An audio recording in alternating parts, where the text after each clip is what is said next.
I had accumulated daily fatigue and was just taking a brief nap when my husband came home and was furious at the sight of me. "Just a part-timer and you're napping? Get a hold of yourself." I didn't mean to, No housewife should sleep more than 3 hours. If you sleep a minute over, we're getting a divorce. He must have thought he'd won the argument, smirking at me.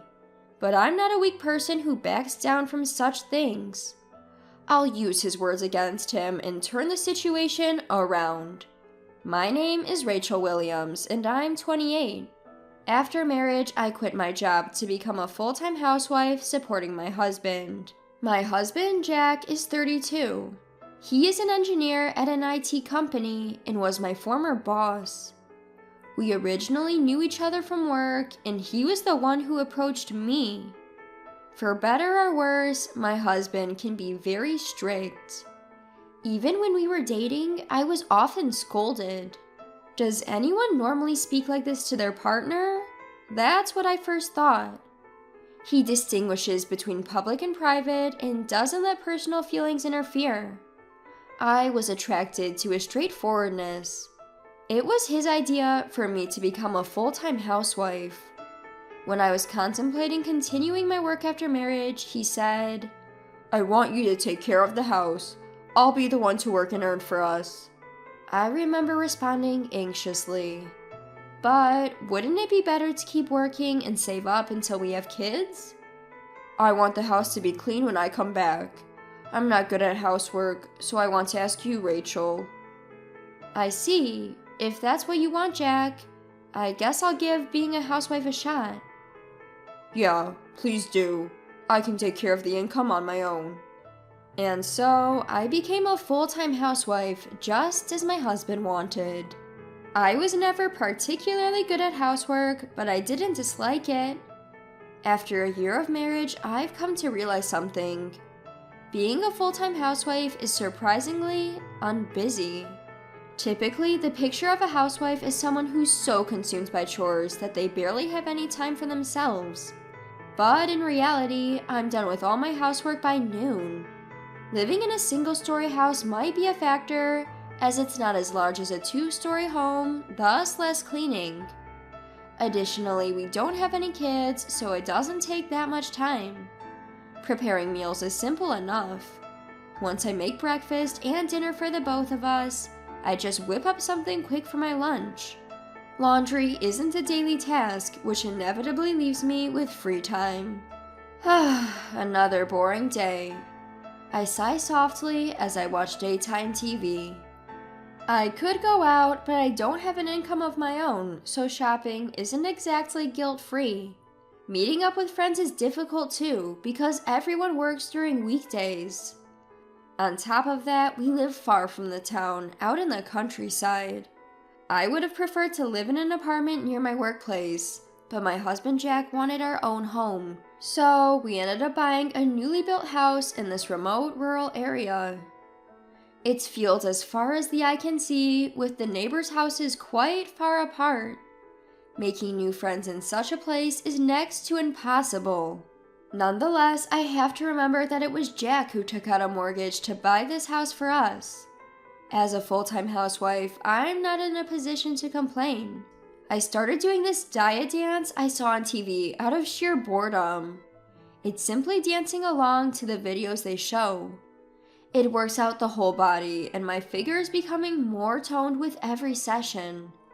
I initially started it so as not to disappoint Jack after our marriage, but it has since become a daily routine. Once I finish my diet dance, I find myself with nothing to do. This leaves me with way too much time on my hands. I couldn't stand it anymore and decided to discuss it with Jack when he came home. "Hey Jack, can we talk?" "Huh? What's up?" "You know, I've been thinking, a year into our marriage, being a full-time housewife leaves me with a lot of free time. I was thinking maybe I could start working a bit."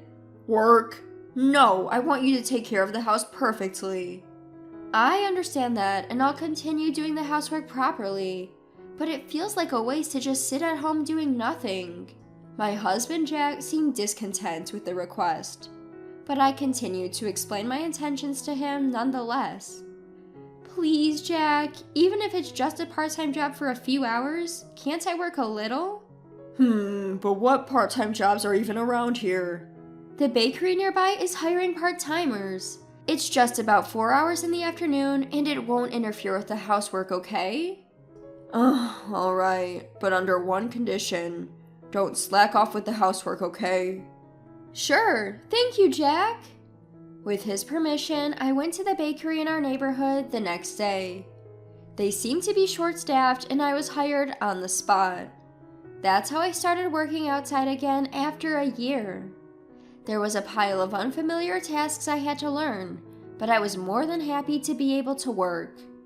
Maybe because my daily life became a bit tougher, I started sleeping more soundly than before.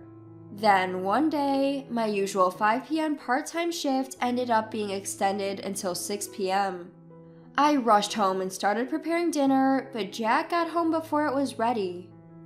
I'm home. What's going on? Is dinner not ready yet? I'm sorry, I just got home myself. We had a lot of customers today, so I had to stay until 6 p.m. Overtime. But it'll be ready soon. Jack, please have a seat and wait. Then, suddenly, I heard Jack's loud tisk. I stopped my hands in surprise and saw him glaring at me with a fierce expression. Jack? This is exactly why I told you to stay a housewife. I knew from the start that the housework would be neglected. Wait a minute, today was just a one-time thing. Don't talk back. Didn't we promise that you won't slack off on the housework? Despite that, what's with this situation? Are you mocking me? I'm not trying to mock you. I was taken aback by Jack's expression, which I had never seen before, and my voice trembled in fear. I was so scared that my legs gave out and I dropped the spatula. Regardless of my state, he continued to yell at me. If something like this happens again, I'm going to make you quit your part-time job, got it? If you're fine with that, then go ahead. I mean it. Leaving these words behind, Jack hurriedly left, saying, I'm going out to eat. Released from my anxiety, my tears began to flow uncontrollably. Why did he get so angry just because I was a bit late? It was just because work ran late today. I mulled over my actions, but I could not comprehend his anger. From that day on, Jack's patriarchal behavior escalated. He treated me as if I was a maid. Hey, when will you finally get it together and make a decent packed lunch? This is disgusting. I'm sorry, but I made the fried chicken you liked today. How many times have I told you not to talk back? Because of your terrible lunches, I've been forced to buy convenience store meals for lunch. I'll deduct that from next month's household expenses, got it? But you've been steadily reducing the budget compared to before. It's already a stretch as it is. Shut up. All of this is because you're incapable. Or what? Are you saying we should divorce now, huh? Jack pulled out a filled-out divorce form from his bag and thrust it in front of me. I had no choice but to apologize. I knelt there, begging for forgiveness until he was satisfied. I'm sorry. Living through this hell, the word divorce gradually started to flicker in my mind. But I was just a part-timer with no life skills. I could hardly muster the courage to take the step towards divorce.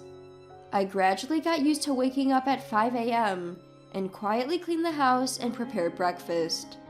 I finished all the housework and dinner preparation in the morning, then headed to my part-time job in the afternoon. Those were my days. Of course, if you keep up with this routine, fatigue builds up. In my case, the emotional exhaustion was more severe than the physical. One day, the store manager at my part-time job seemed to notice my condition. Rachel, you seem tired lately. Are you okay? Manager, I'm sorry. I'm fine. You look awfully pale. It's slow today. Why don't you clock out early? But... No buts. Consider it a thank you for your hard work. Take one of those freshly baked breads we just made. Sorry, thank you very much. Grateful for the manager's generosity, I decided to leave work early. As soon as I got home, I surrendered to my fatigue and collapsed onto the couch. The next thing I knew, I had fallen asleep. A few hours later... Hey, wake up already. Huh? Wake up, you lazy bum. What are you doing sleeping? Jolted awake, I found my husband Jack shouting furiously with a demonic expression on his face. When I managed to sit up and look at the clock, it was already past 6:30 in the evening. I felt the blood drain from my body, and the warning signs flashed in my mind. Do you ever get tired of making me angry? I'm sorry. Do you think you can take a nap because you're just a part-time worker? Getting a little too comfortable, aren't we? It's not like I was trying to. Don't talk back to me. No housewife should sleep over 3 hours in the afternoon. As I fell silent, Jack continued to glare down at me with his terrifying expression. Why are you silent? It's your own laziness that's the problem, isn't it? It's a luxury for a housewife to sleep more than 3 hours. If you ever exceed a minute of those 3 hours, I'll divorce you in a heartbeat. Got it? Huh? It's not a huh. You're living a comfortable life because of me. So just shut up and listen. You're so useless. That's when it happened, when the frustration that had been building up inside me exploded. Why hadn't I realized this before? This life, I was only torturing myself. I am done being a slave. I'm going to end this life as quickly as possible. After the perfect revenge, of course. I whispered softly in front of him. I understand, but remember, no complaints no matter what happens, okay? Huh? What do you mean no matter what happens? At most, you'll probably collapse from lack of sleep. We'll see. Anyway, I'll stick to the 3-hour sleep rule, so don't worry. It'll be interesting to see how long you can keep this up. You'll probably end up divorced soon. My husband laughed smugly. But for me, divorce was already a done deal. Now the only thing left was to take my revenge on him. That was the only thing on my mind. When I woke up, it was 2 in the morning. Since I fell asleep at 11 p.m., it was exactly 3 hours of sleep. When I turned on the light in the bedroom, my soundly sleeping husband groaned and covered himself with a blanket. Ignoring him, I took out the vacuum cleaner and started cleaning the room. Surprised by the sound, my husband jumped up and yelled at me. Hey, what are you doing? Do you even know what time it is? Huh? It's just a bit past 2 a.m. Are you nuts? Why the hell are you vacuuming at this ungodly hour? Show some common sense. Muttering to himself, my husband covered himself with the blanket again. Once I made sure he had fallen back asleep, I headed to the living room next door. Turning on the TV as loudly as I could, I started playing a high-energy aerobics workout video. Dancing along with the video, I could hear loud stomping from the next room. A red-faced Jack was glaring at me. And once again, he yelled at me. You, don't mess around. I said it's too noisy. Oh, sorry. I'll lower the volume a bit. That's not the point. Your dancing noise is resonating and it's too loud. Just be quiet and sleep. Well, I can't do that because I already slept for 3 hours today. What? Anyway, it's disturbing the neighbors.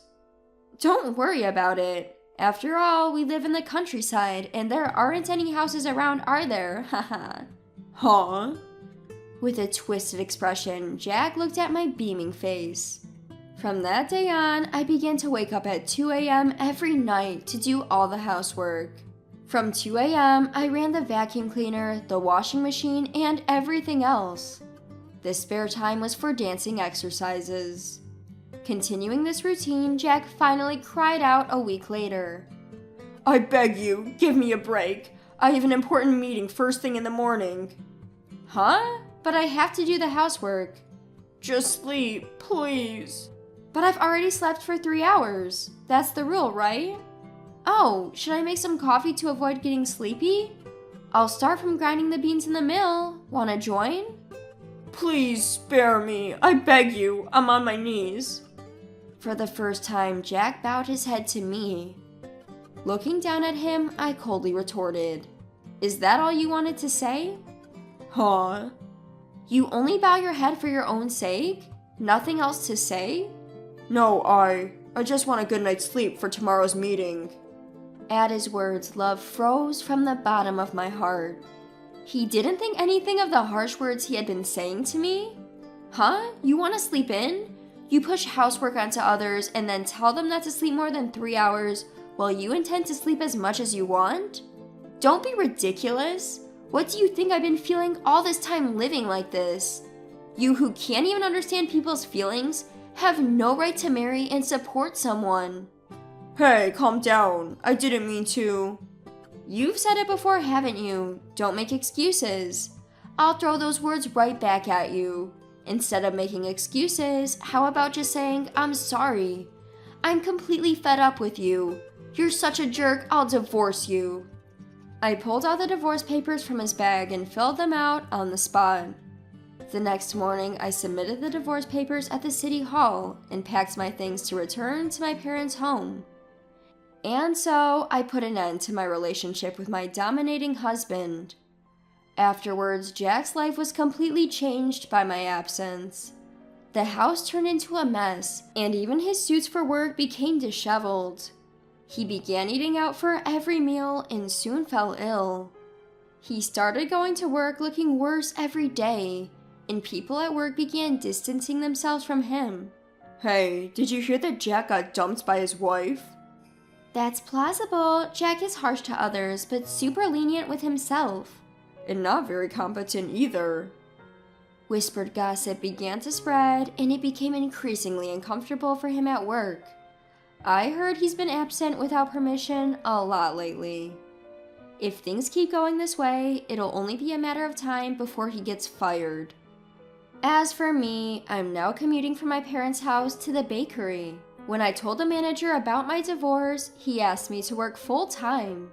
The salary is good, so I plan to continue working there for a while. I will live my life to the fullest from here on out.